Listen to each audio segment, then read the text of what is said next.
2 ಕೋಟಿ ಕೊಟ್ಬಿಡ್ತಾರಂತೆ, ಮಹಾ ದುಡ್ಡು. ಯಾರಿಗೆ ಬೇಕು? ರೆಡ್ ಝೋನ್ ಅಂತ ಆದಮೇಲೆ ಯಾವುದೇ ಡೆವಲಪ್ಮೆಂಟ್ ಇಲ್ಲ. ಈ ಪರಿಸ್ಥಿತಿ ಇರೋವಾಗ ಅಭಿವೃದ್ಧಿಗೆ ಹೊಂದ್ಕೊಳ್ಳೋದೇ ಮೇಲು ಅನ್ನಿಸ್ತು. ಇವತ್ತು ಸರ್ 2 ಕೋಟಿ ಹೇಳ್ತಾರೆ, ನೀವೊಂದು 10 ವರ್ಷ ಹೋದ್ರೆ 10 ಕೋಟಿ ಆಗುತ್ತೆ ಜಮೀನು. ಟೌನ್ಶಿಪ್ ಕಲ್ಪನೆ ಚೆನ್ನಾಗಿದೆ. ಇದರಂಥ ಅಧ್ವಾನ ಆಗೋದು ಯಾವುದೂ ಇಲ್ಲ. AICTಯಿಂದ ನಮಗೆ ತೊಂದರೆನೇ ಹೊರತು ಅನುಕೂಲ ಅಂತೂ ಇಲ್ಲ. ಕಾಲ ಹೋದಂಗೆ ಬದಲಾವಣೆ ಆಗಬೇಕು. ರೈತರನ್ನ ಪಾರ್ಟ್ನರ್ದಾಗಿ ತಗೋತಾ ಇದ್ದಾರೆ. ಇಲ್ಲಿ ವ್ಯವಸಾಯ ಬಿಟ್ಟರೆ ನನಗೇನೂ ಬರಲ್ಲ ಸರ್. ನನಗೆ ನಮ್ಮ ಜಮೀನು ಕೊಟ್ಬಿಟ್ಟು ನಾವೆಲ್ಲಿ ಇಟ್ಟಾಡ್ಕೊಂಡು ಹೋಗೋಣ? ಈಗ ನಮ್ಗೆ 60 ವರ್ಷ ವಯಸ್ಸಾಗೋಯ್ತು, ನಮ್ಮ ಕೆಲಸ ಕರ್ಕೋತಾರ. AICT ನಾವು ಇರ್ತೀವಿ, ನಮ್ಮನ್ನೇ ನಾಚಾಗಿ ಓಡಿಸಲ್ಲ. ರೈತ ಜಮೀನು ಕಳ್ಕೊಂಡ್ಮೇಲೆ ಇದ್ದು ಸ್ವತ್ತಂಗೆನೆ ಅವನು. ಯಾವ ಥರದ ಅಭಿವೃದ್ಧಿಗೂ ಇಲ್ಲಿ ಅವಕಾಶ ಸಿಗ್ತಾ ಇಲ್ಲ. ಬರೀ ಮಾರ್ಬೋದು ಅಷ್ಟೇ, ಅದು ಕಡಿಮೆ ರೇಟ್ಗೆ. ಈ ಬಂಗಾರ ಭೂಮಿಗೆ ಬೆಲೆ ಕಟ್ಟಕ್ಕೆ ಯಾರಿಂದನೂ ಆಗಲ್ಲ. ಆ ರೋಡ್ ಜನ್ ತೆಗಿರಿ ಸ್ವಾಮಿ, ನಮ್ಮ ರೈತರು ಅವ್ರು ಇದು ಮಾಡ್ಕೋತಾರೆ. ಜಾಗಕ್ಕೆ ಬದಲಾಗಿ ಜಾಗ ತಗೊಂಡ್ರೆ ನಾವು ಅವ್ರ ಜೊತೆಲ್ಲ ಇರ್ತೀವಲ್ಲ, ಸರ್ಕಾರದ ಒಂದು ಭಾಗವಾಗಿ ನಾವು ಇರ್ತೀವಿ. ಬೀದಿಲಿ ಕೂತಿರೋದು ಪರಿಹಾರಕ್ಕೋಸ್ಕರ ಅಲ್ಲ ಸರ್, ನಮ್ಮ ಬೆಲೆ ಕಟ್ಟಲಾಗದ ಭೂಮಿ ಉಳಿಸ್ಕೊಳ್ಳೋಕ್ಕೋಸ್ಕರ ಅಂತ ನಾನು ಹೇಳ್ತೀನಿ sir.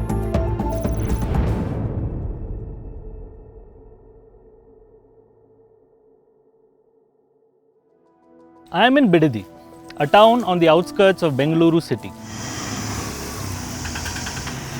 Here, the government has proposed to set up an AI city spread across 7,500 acres.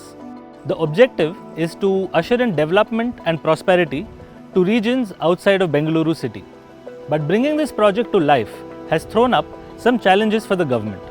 And the biggest challenge so far has been land acquisition. The farmers here are unwilling to give up their land, even though the government has offered compensation of up to 2 crores to 2.5 crores per acre. This is the proposed site of the AI city in Bidadi. It is a fertile farmland where farmers grow mangoes, coconuts, mulberry and arkanut. Dairy farming and sericulture is also a major source of income here.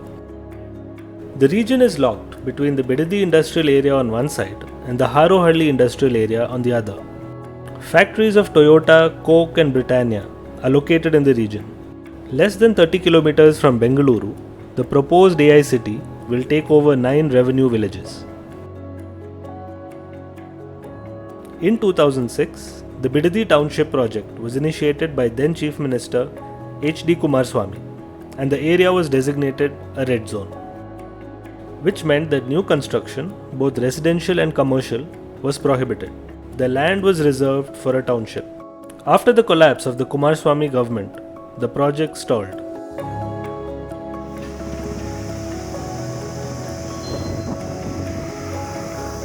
Now the township project has been restarted by the Congress government. A notification was issued in March 2025 for land acquisition in 9 villages. ಒಟ್ಟಾರೆ ಆ GB greater Bangalore ಅಥಾರಿಟಿಗೆ ಸಂಬಂಧಪಟ್ಟಂಥ ಹೊಸ township ಬಗ್ಗೆ ಆ ರೈತರು ಯಾರು ಬಂದು ತನ್ನ ಒಪ್ಪಿಗೆಯನ್ನು ಶಾಸಕರ ಪ್ರಮುಖ ಸಮ್ಮುಖದಲ್ಲಿ ಬಂದಿದ್ರು ಅವರೆಲ್ಲೂ ಕೂಡ ಈ ಸಂದರ್ಭದಲ್ಲಿ ನಾನು ಅಭಿನಯಿಸ್ತೇನೆ. ಇನ್ನು 3 ದಿನದಲ್ಲಿ ನೋಟಿಫಿಕೇಷನ್ ಆಗಿ ಜೂನ್ 1ನೇ ವಾರದಿಂದ ಅವರಿಗೆಲ್ಲ ಹಣ ಬಿಡುಗಡೆ ಮಾಡೋಂಥ ಕೆಲಸ ಮಾಡ್ತೇನೆ. ಸೊ 3 ಹಳ್ಳಿ ಪ್ರತ್ಯೇಕವಾದಂಥ ಫೈನಲ್ ನೋಟಿಫಿಕೇಶನ್ ಮಾಡಬೇಕು ಅಂತ ನಾವು ತೀರ್ಮಾನ ಮಾಡಿದ್ದೇವೆ. The land is being acquired by the Greater Bengaluru Development Authority.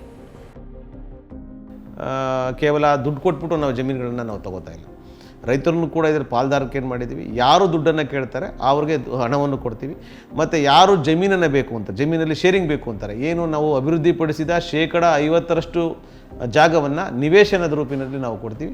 ಜೊತೆಯಲ್ಲಿ ವಾಣಿಜ್ಯ ಚಟುವಟಿಕೆಗಳಿಗೂ ಕೂಡ ಇದನ್ನು ನಾವು ಮಾಡ್ಕೊಂಡಿದ್ದೀವಿ. ಅದರ 45% ರೈತರಿಗೆ ಕೊಡ್ತಕ್ಕಂಥ ಕೆಲಸವನ್ನು ನಮ್ಮ ಗ್ರೇಟರ್ ಬೆಂಗಳೂರು ಅಭಿವೃದ್ಧಿ ಪ್ರಾಧಿಕಾರದಿಂದ ಮಾಡ್ತಾಯಿದ್ದೀವಿ. ಅದರ ಜೊತೆಯಲ್ಲಿ ಇದೊಂದು 2 ವರ್ಷ ಅಥವಾ 2 ವರ್ಷದಿಂದ 3 ವರ್ಷದೊಳಗಡೆ ಮುಗಿತಕ್ಕಂಥ ಯೋಜನೆ ಒಂದು ನಿಟ್ಟಿನಲ್ಲಿ ಹಾಕೊಂಡಿರೋದ್ರಿಂದ ರೈತರಿಗೆ ಅನಾನುಕೂಲ ಆಗಬಾರ್ದು ಅಥವಾ ಜೀವನಾಂಶಕ್ಕೆ ಅನಾನುಕೂಲ ಆಗಬಾರ್ದು ಅಂತ ನಿಟ್ಟಿನಲ್ಲಿ ಅವರಿಗೆ ಪ್ರತಿ ವರ್ಷಕ್ಕೆ ಕುಷ್ಕಿಗೆ 30,000, ತರಿಗೆ 40,000 ಮತ್ತು 50,000 ರೂಪಾಯಿಗಳನ್ನು ಬಾಗಾಯಿತು ಜಮೀನುಗಳಿಗೆ ಕೊಡ್ತಕ್ಕಂಥ ಕೆಲಸವನ್ನು ಮಾಡ್ತಾಯಿದ್ದೀವಿ. ಅದ್ರ ಜೊತೆಯಲ್ಲಿ ಯಾರು ಭೂರಹಿತರಿದ್ದಾರೆ, ಅಂದರೆ ಅವರಿಗೆ ಭೂಮಿನೂ ಇಲ್ಲ, ಸೈಟು ಇಲ್ಲ, ಅಂಥವ್ರಿಗೆ ನಾವು ಒಂದು ಸೈಟನ್ನು ಕೊಡ್ತಕ್ಕಂಥ ಕೆಲಸವನ್ನು ಮಾಡ್ತಕ್ಕಂಥದ್ದು ನಮ್ಮ ಯೋಜನೆಯಲ್ಲಿದೆ.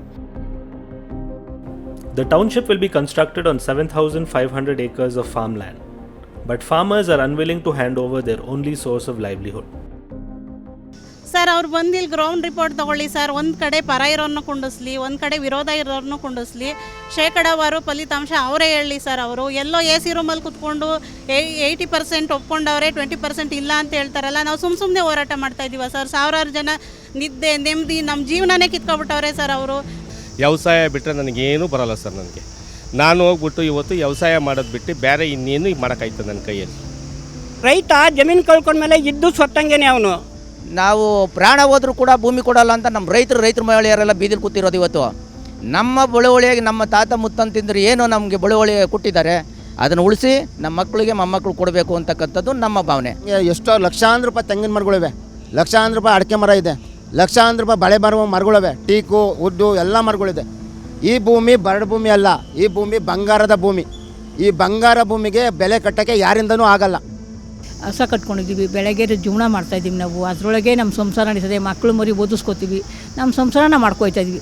ನಮ್ಮ ಜಮೀನು ಕೊಟ್ಬಿಟ್ಟು ನಾವೆಲ್ಲಿ ಇಟ್ಟಾಡ್ಕೊಳೋಣ? ಈಗ ನಮ್ಗೆ 60 ವರ್ಷ ವಯಸ್ಸಾಗೋಯ್ತು, ನಮ್ಮ ಕೆಲಸ ಕರ್ಕೋತಾರ ಇಲ್ಲ ಗೂಡಪ್ಪಡ ಬಿಟ್ಟು ಇನ್ನೊಂದು 10 ಜನಕ್ಕೆ ನಾವು ಕೆಲಸ ಕೊಡ್ತಾಯಿದ್ದೀವ. ನಾವು ರೈತರಾಗಿ ಒಂದು 10 ಜನಕ್ಕೆ ವಯಸ್ಸಾದವ್ರಿಗೆ ಕೆಲಸ ಕೊಡ್ತಾಯಿದ್ದೀವಿ ಅಲ್ವಾ? ಗೂಡು ಪಡ್ಸ್ಕೋದ್ರೆ ಹುಳ ಹಾಕೋದ್ರೆ ಅವ್ರು ಜೀವನ ಮಾಡ್ತಾವ್ರೆ. ಎಲ್ಲ ಇವನು ಕೊಟ್ಬಿಟ್ಟು ನಾವು ಅವ್ರು ಏನು ತಿಂತಾರೆ? ಮುತ್ತುಕರು ಮೋಟ್ರು.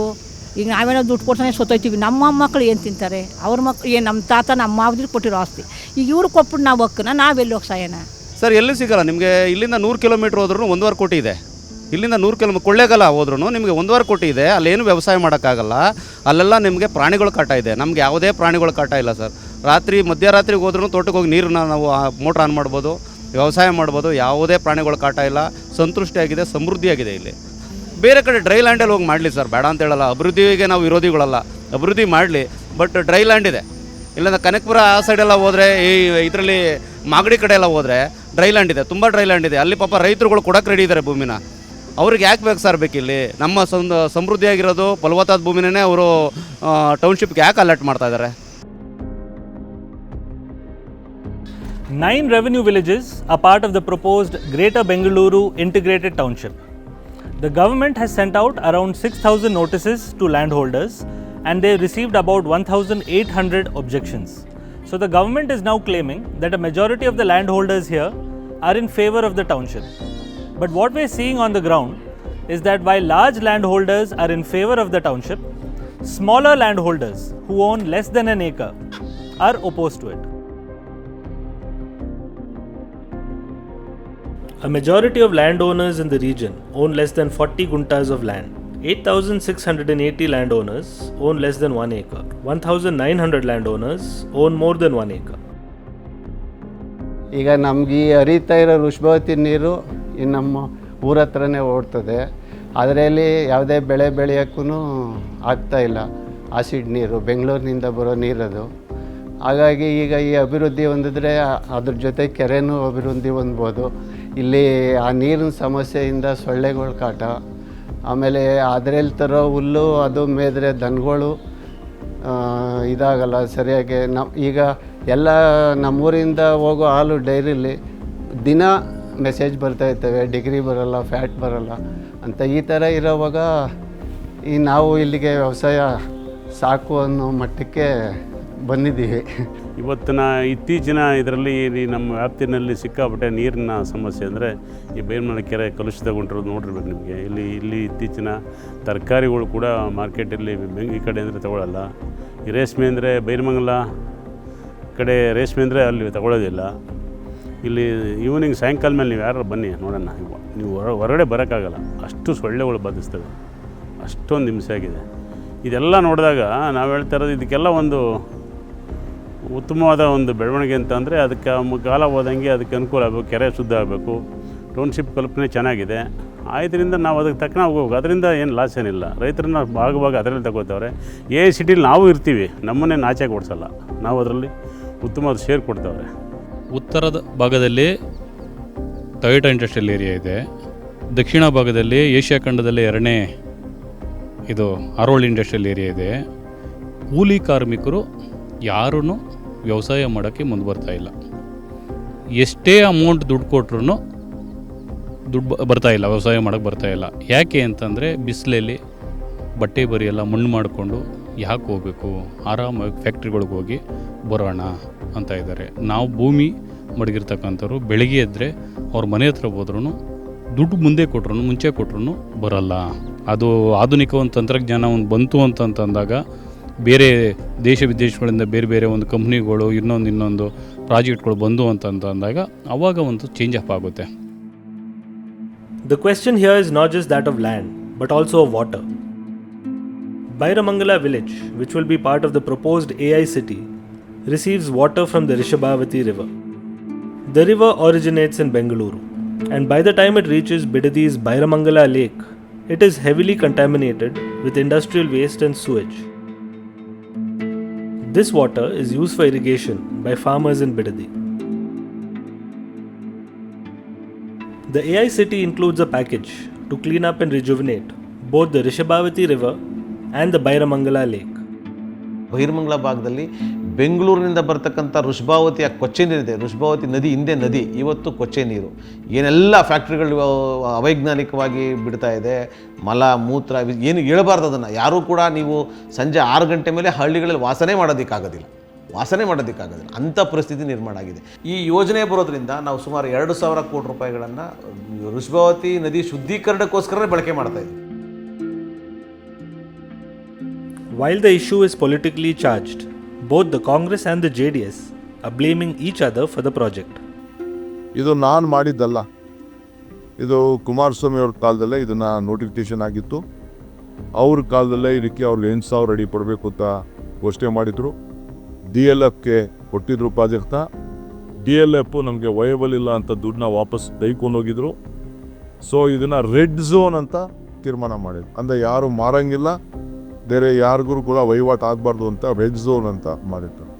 ಇವತ್ತೇನಿದೆ ಕುಮಾರಸ್ವಾಮಿ ಅವ್ರದ್ದು ಯೋಜನೆ ಅನ್ನೋಕ್ಕೆ ಅವತ್ತೇ ಬಿಟ್ಟಂಥ ಯೋಜನೆ. ಇವತ್ತು ಈ ಯೋಜನೆಯಿಂದ ಇಲ್ಲಿ ಬೇನಾಮಿ ಆಸ್ತಿಗಳು ವಹಿವಾಟು ನಡೆದಿದ್ದಾವೆ. ಇಲ್ಲಿ ಆಡಳಿತ ಮಾಡ್ತಂಥ ಅಧಿಕಾರಿಗಳು ಸ್ವತಃ ಕುಟುಂಬಕ್ಕೆ ಆಸ್ತಿಗಳನ್ನು ಮಾಡ್ಕೊಂಡಿದ್ದಾರೆ. 2,300 ಎಕರೆಗೂ ಎಷ್ಟು ಗೋಮಾಳ ಇದ್ದಿದ್ದು ಇವತ್ತು 700 ಎಕರೆಗೆ ಬಂದಿದೆ ಸರ್ಕಾರಿ ಜಾಗ. ಇವತ್ತು ಯಾವ ಡೆವಲಪರ್ ಆಗಲಿ, ಬಿಲ್ಡರ್ ಆಗಲಿ, ಯಾವ ITBT ಅವರಾಗಲಿ ಇವ್ರ ಮುಂದೆ ಸರ್ಕಾರದ ಮುಂದೆ ಬಂದು ಅರ್ಜಿ ಹಾಕ್ಕೊಂಡಿಲ್ಲ. 20 ವರ್ಷದಿಂದ ಕುಮಾರಸ್ವಾಮಿ ಅವರು ಅದನ್ನು ನೋಟಿಫಿಕೇಷನ್ ಮಾಡಿ ರೆಡ್ ಝೋನ್ ಮಾಡಿದ್ಮೇಲೆ ಅಲ್ಲೇನು ಕೂಡ ಬೆಳವಣಿಗೆಗಳು ಆಗ್ತಾಯಿಲ್ಲ.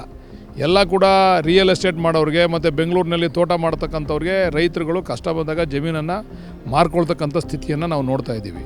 ಒಂದು ಎರಡನೇದೇನು ಅಂದರೆ ಆ ಬೈರಮಂಗಲ ಕೆರೆ ಶುದ್ಧೀಕರಣ ಮಾಡದೆ ಪ್ರತಿಯೊಂದು ಹಳ್ಳಿನಲ್ಲೂ ಇವತ್ತು 10 ಜನಕ್ಕೂ ಮೇಲ್ಪಟ್ಟು ಕ್ಯಾನ್ಸರ್ ಪೇಷಂಟ್ಗಳಿದ್ದಾರೆ. ಆ ಬೆಂಗಳೂರಿನ ಕೆಮಿಕಲ್ ವಾಟರ್ನ ಕುಡಿದು ಬೋರ್ ಮುಖಾಂತರ ಕ್ಯಾನ್ಸರ್ ಬರ್ತಿರ್ತಕ್ಕಂಥ ಪೇಷಂಟ್ ಇದ್ದಾರೆ. ಇದಕ್ಕೆಲ್ಲ ಒಂದು ಮುಕ್ತಿ ಆಡಬೇಕಲ್ವಾ?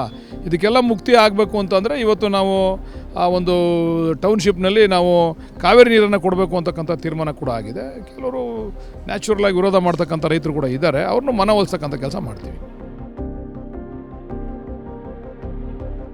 The farmers here are caught in a dilemma. The region is fertile and abundant, and the fear of future unemployment is also real.